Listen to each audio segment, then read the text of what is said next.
All right, and that's the horn. He's off, he's away, he's in P1, and he has managed to get the jump alongside Mars. They've both got the jump on the rest of the field of the competition. We have got Randler and Green duking it out for early position, making sure that they cannot move anywhere. Justin's doing very good to defend, but Randler, what is that pace coming through the second sector? Fires it around Mars, gets the move locked in. Green is going to go for a move as well. Mars is going to get boxed in. He has no choice but to yield, and Randler is now the one challenging on APR Justin, with Green just behind. So the two Apollo Racing drivers, P1 and P3, they're looking very strong right now. The Ferrari is so strong in that second sector, it is unreal. And so while the Mercedes has really good acceleration, if Randler picks his positioning just right, you can see Randler going to the inside there, just covering off Mars where he can. Although Mars gets an excellent bait and switch there. Although a little bit of contact on the rear from Randler, maybe didn't expect that quite as much of a late braking. He is going to get round Randler, however. Is going to get that move done, and very nicely done so, might I add. Move.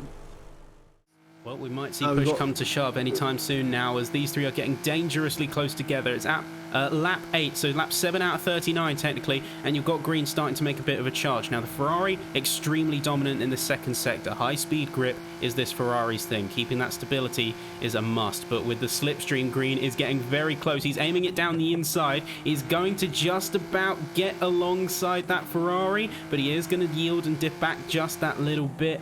And that is where we can see him waiting for the move. Randler goes very deep, I think, into that last corner, as we now have a drag race between the two. We've got 3 abreast, as Sumin is going to come up on the right side. Someone's going to have to give. There's only so much space on the track. Green is going to come out on top. Sumin's going to be on the outside. He is going to get afforded that space. Randler getting dropped down all the way to P4. He gets stuck in a sandwich between Green and Sumin. He doesn't have many options out. Hang on, all of that, Justin missed a checkpoint. Justin missed a checkpoint in all of this fighting, and Randler just got pushed down the inside of a CP. Overlooked that.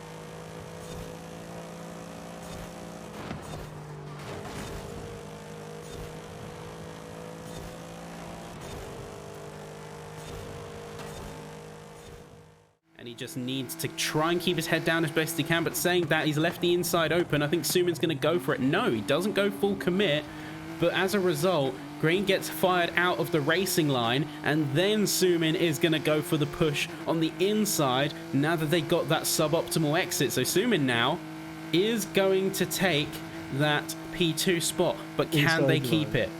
Sumin is going to lose the inside line heading into these double left-handers here. Green is going to get a little bit later on the brakes and is going to hold it once again back into P2. But here, crucially, needs to nail this last sector if he wants to keep it. Here's a Justin is trying to catch up. He's giving it everything. He's trying to cook.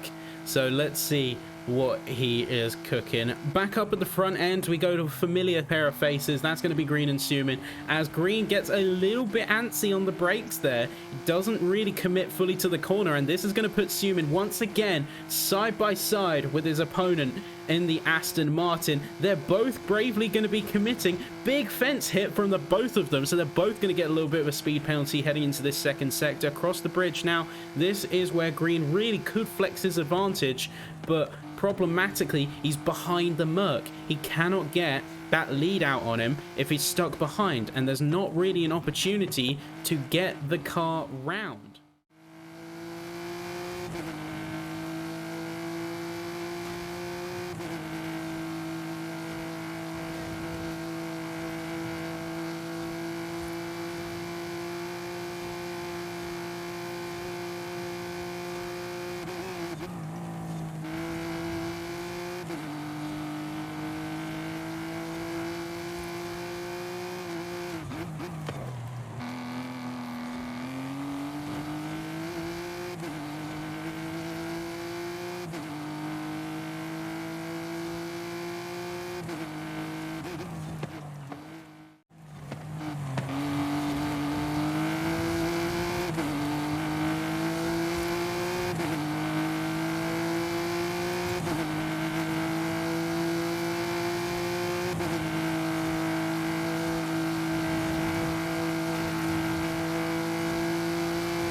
further around the rest of the field. Sorry to cut you off, mate, but we've got a bit of another battle going on down at the mid pack. Unos versus Breezy. So hopefully by this point Unos has regained a bit of his composure. Very high paced driver, but sometimes once he's on that downward slope he can't always keep it together fully. But Justin up ahead, we can come back to him later. Right now Breezy is going to be firing it down the inside of the double apex, is going to hold said inside line as we go through the next left-hander, lock in a move, but can Unos get a little bit of a counter attack? He's set there poised to go for a move here for P6. Breezy is going to squeeze him a little bit before going back to the racing line, though Unos is going to fully commit. He's going to leave nothing to chance. He's going to push everything, but with the bad exit coming out the last corner, Breezy is immediately going to go for the retake.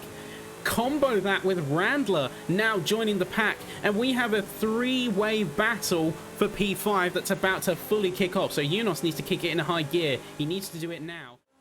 Going out into sector 2, these three are just looking like a little train, a little Thomas the Tank Engine going through, but very, very different lines going into the rapid left-hander here. And now we've got Randler going around the outside, swinging it up to the inside against Unos. Unos does outbrake him though, but Randler is still there on his inside, really, really pushing not just the car and Unos, but also pushing his keyboard. I'm just having a look at his inputs as well. Big, he is too deep a though. true madman. Too deep. Yeah. Heading into that final sector. Switch back. But all too quickly, we can see that gap diminish. As in fact, right here, it does look like there's a little bit of contact going on between Unos and Justin, and then Randler kind of has its own gap to now push against Breezy if we can keep that consistent run going.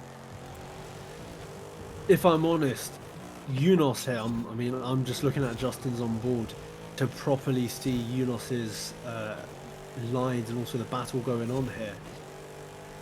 His lines, when he has a few tenths regarding his gap to Justin, when he has a few tenths, his lines are not very consistent, and I think actually that is costing him a bit of time now.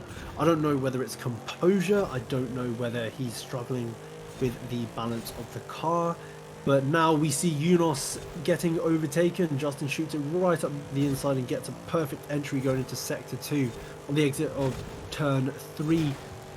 Cleared Unos. But crucially he hit debris.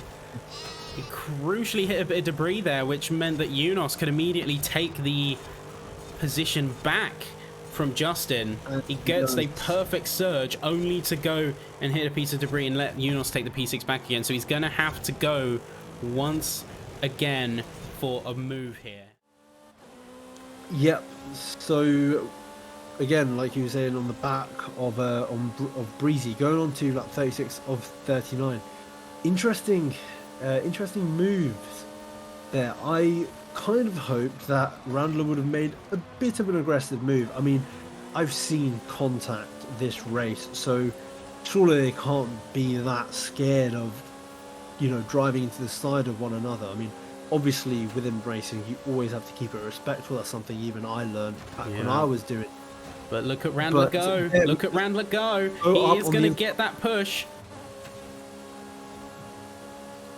He will get that push, but he may have cooked it a little bit as Breezy just shot by him again. And now we're going to see Randler really clutching at straws here. He's really going to be wanting to get that overtake done. I think I'd say having a look. I think Randler has comfortably got past Breezy, but yeah, all eyes. I think in the back of my mind, I kind of knew that Sumin was kind of biding his time, waiting for an opportunity later on to go for a move. Green is going to, of course, read that and go very defensive heading into turn 3. But like we've seen so many times before, what's defense on turn 3 is only to be gained on turn 4. Sumin once again side by side. Are we going to see the level of commitment that we saw back a few laps prior and both of them side by side? No. Sumin is going to hit a couple of the fencing posts though, and that's going to give Green the crucial speed that he needs in order to get round, get that Aston planted in P2. Big commit heading into the double apex left-hander, running a little bit wide, I'd even say. And those two once again, left-hand side Sumin comes through. Big switchback after switchback, as now these two are heading into the final lap together, neck and neck.